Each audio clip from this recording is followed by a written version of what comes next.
Oi, eu sou a Mari e hoje eu vou estar fazendo o tutorial de pintura digital, como é que eu pinto no digital. Vocês estão vendo aí alguns exemplos. Eu vou tentar explicar todo o processo nesse vídeo. A ideia era fazer 2 vídeos separados, mas eu não tenho tempo nem pra fazer um, imagina 2. Então me desculpem aí, vai ser tudo nesse vídeo mesmo. Vou tentar resumir pra vocês conseguirem entender tudo direitinho aí. E é isso, vamos começar com o tutorial, porque vocês não estão aqui pra me ouvir falar. Mas aqui agora vocês estão vendo o rascunho de um desenho do Hanako. Tá um pouco bagunçado, eu pensei em limpar um pouco o rascunho antes de estar fazendo o vídeo. Mas eu quero mostrar pra vocês exatamente o processo que eu faço, então o rascunho eu geralmente deixo bem bagunçado assim mesmo. Mas aí vai de cada pessoa, né? Se você prefere organizar o rascunho, então deixa ele organizado. Aí eu geralmente pego um tom mais cinza, que eu tiver com vontade mesmo. Às vezes eu posso usar outras cores também de base. Pego esse pincel que chama Fill, que ele serve para preencher esses espaços, como vocês estão vendo. Não é necessário ter um pincel assim, pode usar qualquer um.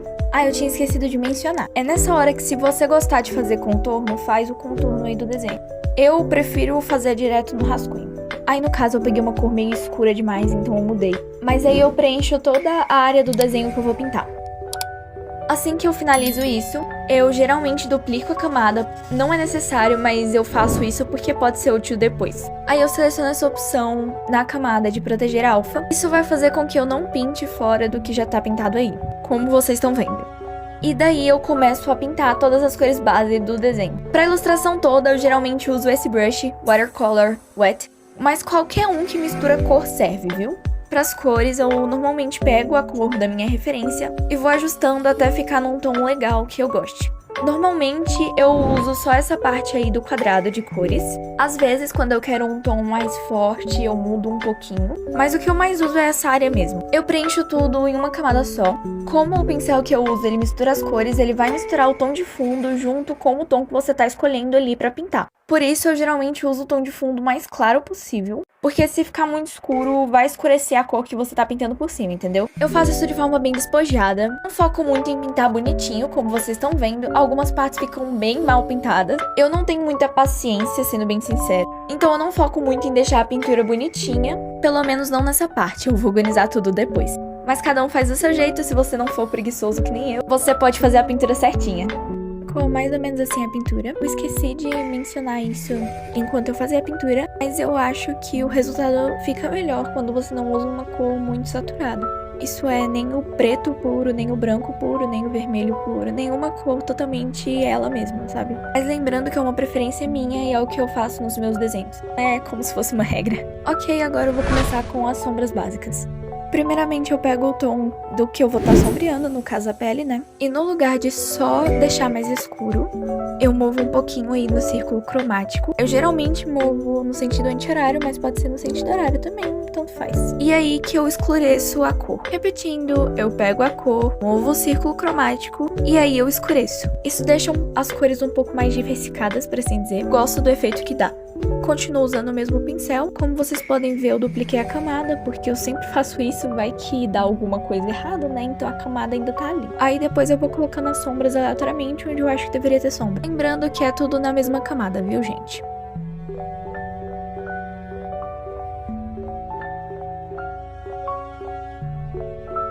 Depois que eu acabei com essa primeira sombra, eu vou lá, movo o círculo cromático mais um pouco e escureço um pouco mais a cor. Daí eu dou uma escurecida a mais em alguns pontos aí que estão com mais sombra.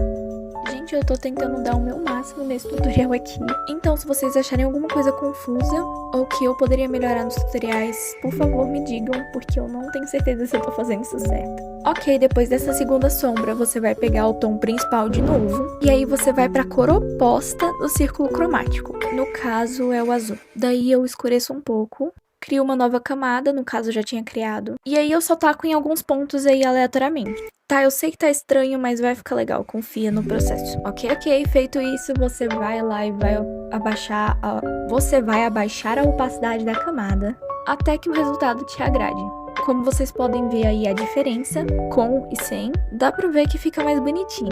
Depois é só meio que repetir esse processo. Seleciona a cor principal, vai lá no círculo cromático, muda ele um pouquinho, escurece a cor, vai lá e sombreia. Aí você faz isso de novo e depois você pega a cor oposta e cria a nova camada sombreia com essa cor oposta e aí você diminui a opacidade. Depois que eu criei essas novas camadas com a cor oposta, eu geralmente junto elas com a camada principal, viu, gente? Prefiro deixar tudo numa camada só porque eu acho que fica mais fácil de trabalhar. É basicamente o que vocês vão ver agora, esse processo se repetindo de novo e de novo durante todo o processo da sombra do desenho. Às vezes eu escolho um tom rosa pra colocar um pouquinho de blush nos personagens. Nesse caso eu crio uma camada nova, coloco o rosa onde eu quero. Aí eu diminuo a opacidade do meu pincel e uso ele como borracha pra apagar um pouquinho e ficar com um efeito mais bonitinho. Depois eu uso algum efeito, ou então eu só diminuo a opacidade da camada. Nesse caso eu só diminui a opacidade mesmo. Agora eu já finalizei toda a sombra. Já dá pra ver uma grande mudança, mas eu sei ainda não tá muito bom. Porém, agora que nós vamos entrar no processo que vai deixar esse desenho lindo. Vamos renderizar isso aqui. Eu deixei meu rascunho preto pra facilitar a visualização. Como sempre, dupliquei as camadas por precaução. Daí eu vou diminuir a opacidade do rascunho.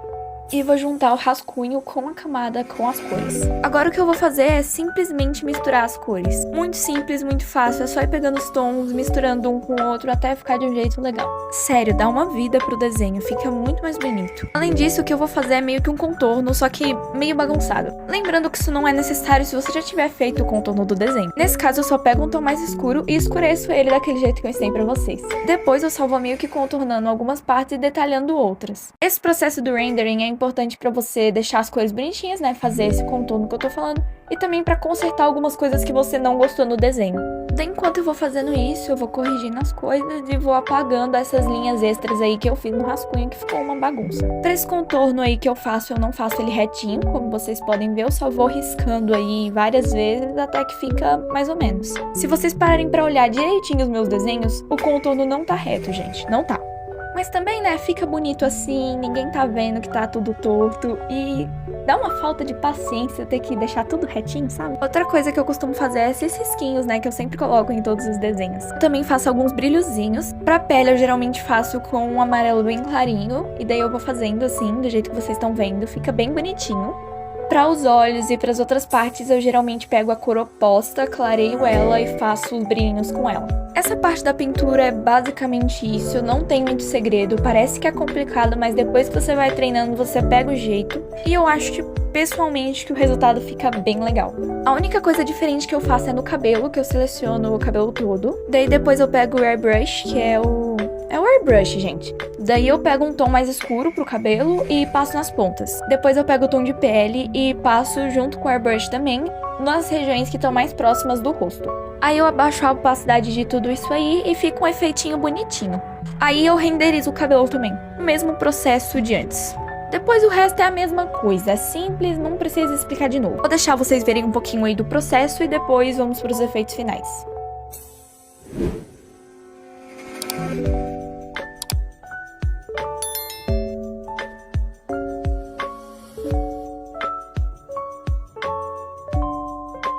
Processo do rendering finalizado, vamos para os efeitos finais agora. Lembrando que só o que eu fiz no desenho foi aquele negócio de misturar e colocar o contorno em algumas partes, e eu também ajustei algumas coisas que eu não tinha gostado, como o tamanho da cabeça. Pra começar, eu vou duplicar a camada com o desenho, lembrando que o desenho tem que estar tudo na mesma camada. E aí, na camada que tá embaixo, eu vou colocar o efeito de desfoque de movimento. Infelizmente, por algum motivo, não apareceu eu colocando as configurações pra vocês, mas basicamente eu só deixei ele bem alto. Depois eu selecionei o efeito multiplicar na camada. Gosto bastante do efeitinho que isso dá. Depois eu coloquei esse efeito nos fantasminhas também. Pra um efeito de sombra, que no caso não é necessário em todos os desenhos, mas eu quis fazer nesse aqui, você escolhe um tom escuro, nesse caso eu escolhi o vermelho, mas geralmente eu vou no azul ou no roxo. Preencho o desenho todo numa nova camada e aí coloco essa camada no multiplicar. E é basicamente isso, depois o que eu fiz foi só colocar um fundo e colocar uns efeitos aí que nem eu sei o que eu fiz, então não tem como explicar, desculpa. Aí vocês podem ver o resultado final. E foi isso, gente, eu espero realmente que esse vídeo tenha ajudado vocês. Qualquer dúvida pode deixar nos comentários ou pode me mandar uma mensagem lá na rede vizinha que eu respondo.